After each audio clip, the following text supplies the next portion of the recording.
Hello नमस्कार friends, स्वागत है आप सभी का हमारे यूट्यूब चैनल सफलता स्टडी में। देखिए फ्रेंड्स, यहाँ पर आपको SSC CHSL tyre first exam की तैयारी कराई जा रही है।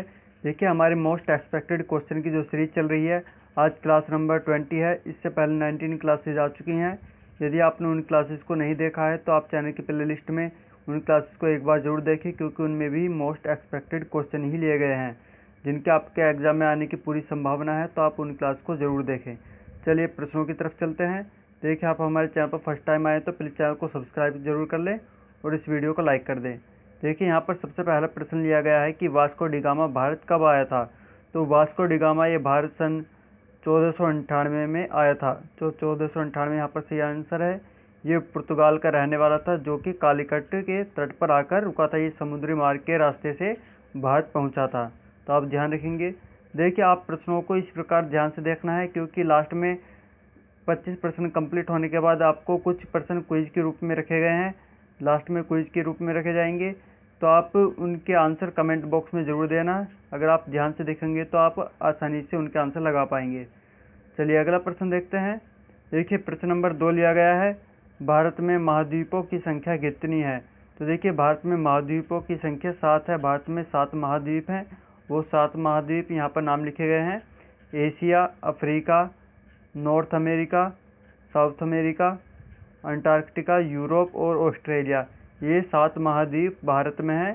तो आप इनके नाम ध्यान रखेंगे। ये काफ़ी महत्वपूर्ण प्रश्न है आपके एग्ज़ाम के पॉइंट ऑफ व्यू से, तो आप ध्यान जरूर रखें। चलिए अगला प्रश्न देखते हैं। देखिए प्रश्न नंबर 3 लिया गया है कि विटामिन सी की कमी से कौन सा रोग होता है।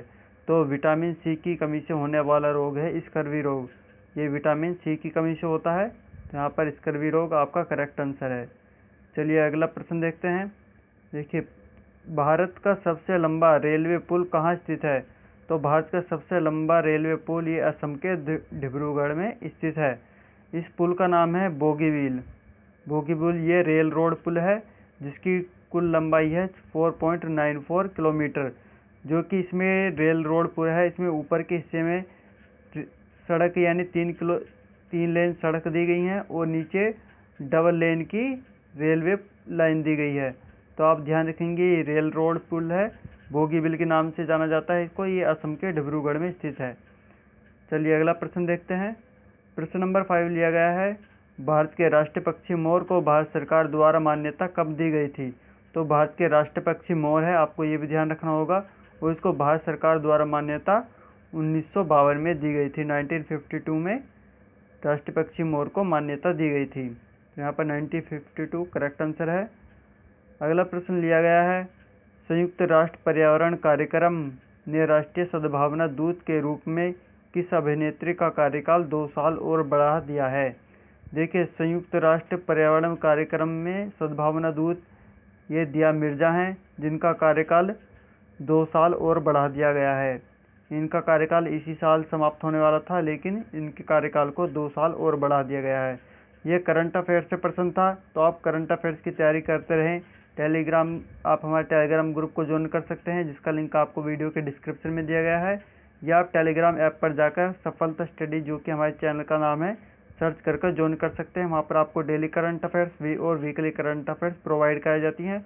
वो जीके से संबंधित भी प्रश्न वहाँ पर अपडेट किए जाते हैं, तो आप उन्हें ज़रूर पढ़ें। चलिए देखिए अगला प्रश्न लिया गया है, वायुदाब को मापने के लिए किस उपकरण का प्रयोग किया जाता है।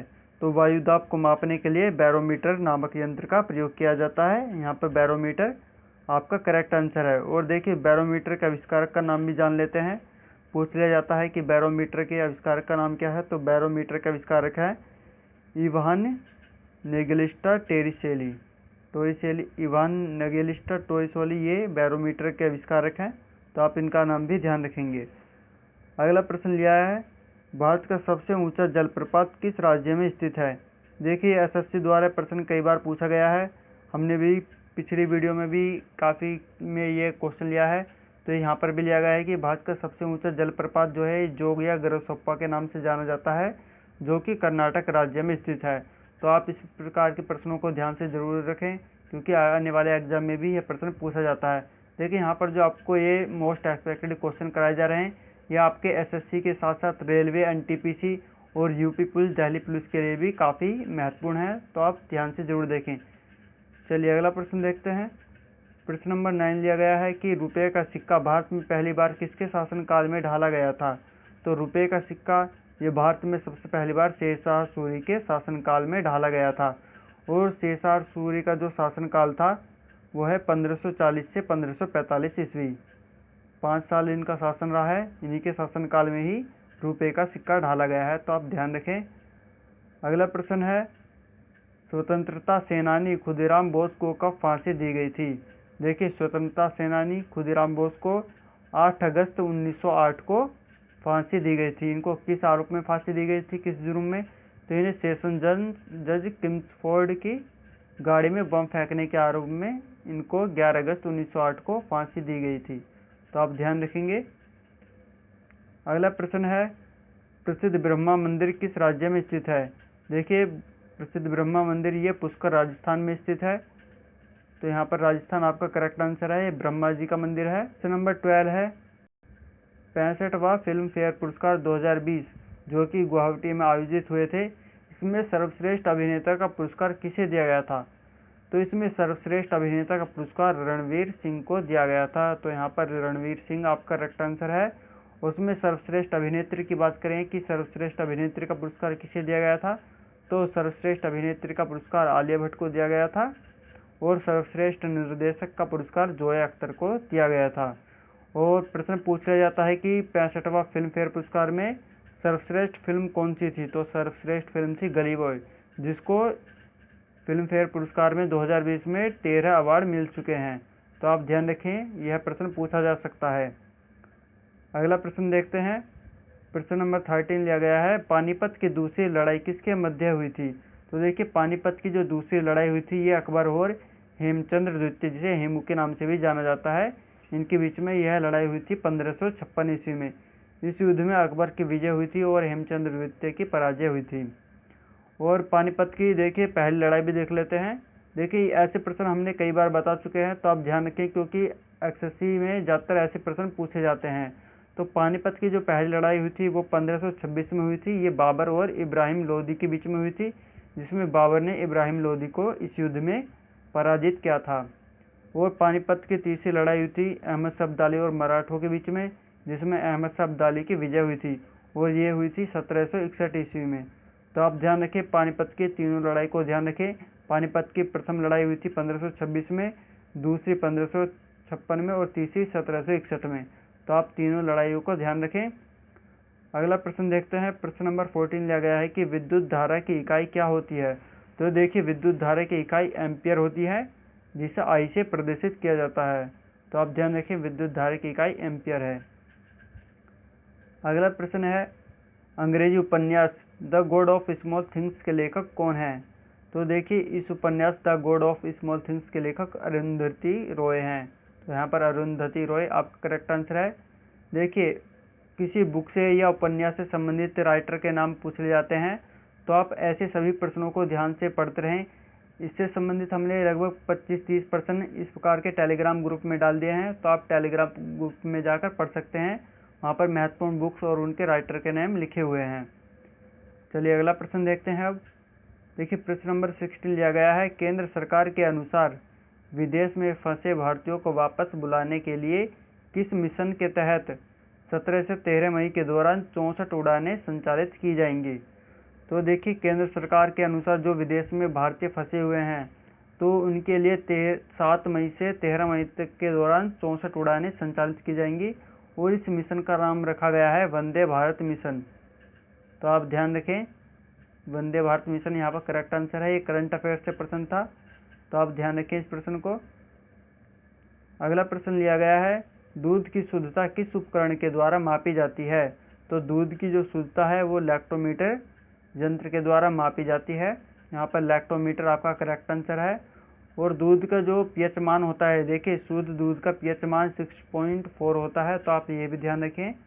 इस प्रकार के प्रश्न अधिकतर एग्जाम में पूछे जाते हैं पीएच मान से संबंधित, तो आप ध्यान रखेंगे शुद्ध दूध का पीएच मान 6.4 होता है। चलिए देखिए, अगला प्रश्न लिया गया है, भारतीय राष्ट्रीय कांग्रेस के प्रथम मुस्लिम अध्यक्ष कौन थे। तो भारतीय राष्ट्रीय कांग्रेस के प्रथम मुस्लिम अध्यक्ष थे बदरुद्दीन तैयब जी। तो यहाँ पर बदरुद्दीन तैयब जी आपका करेक्ट आंसर है। और ये देखिए कांग्रेस के तीसरे अधिवेशन जो कि 1887 मद्रास में हुआ था, उसमें यह अध्यक्ष बने थे, तो आप ध्यान रखेंगे।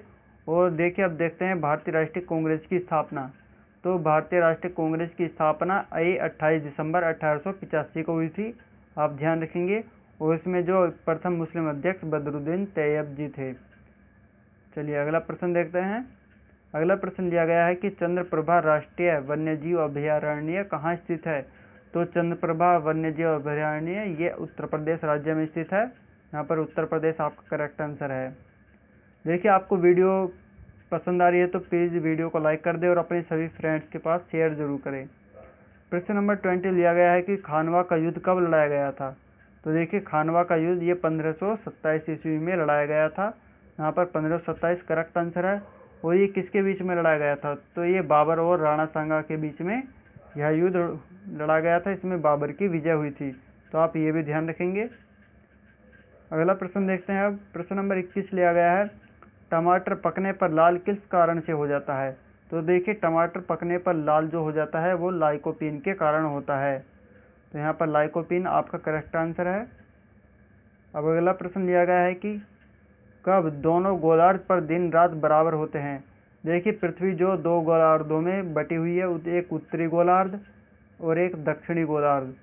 तो दोनों गोलार्ध पर दिन रात अलग अलग होते हैं, लेकिन 21 मार्च और 23 सितंबर को दिन रात बराबर हो जाते हैं। तो आप ध्यान रखें 21 मार्च और 23 सितंबर को दोनों गोलार्ध, उत्तरी गोलार्ध और दक्षिणी गोलार्ध पर दिन रात बराबर होते हैं। अगला प्रश्न लिया गया है, संविधान सभा ने तिरंगा को राष्ट्रीय ध्वज के रूप में कब अपनाया था। तो संविधान सभा ने तिरंगे को राष्ट्रीय ध्वज के रूप में 22 जुलाई 1947 को अपनाया था। तो यहाँ पर 22 जुलाई 1947 आपका करेक्ट आंसर है। अब अगला प्रश्न लिया गया है, हाल ही में श्रम ब्यूरो के नए महानिदेशक के रूप में किसने पदभार ग्रहण किया है। तो देखिए श्रम ब्यूरो के नए महानिदेशक हैं DPS नेगी। तो यहाँ पर DPS नेगी करेक्ट आंसर है। ये श्रम ब्यूरो के नए महानिदेशक हाल ही में बने हैं। प्रश्न नंबर 25 लिया गया है, ये लास्ट प्रश्न है, इसके बाद में क्विज के प्रश्न देखेंगे। प्रश्न नंबर 25 लिया गया है कि स्वर्ण मंदिर का निर्माण किसने करवाया था।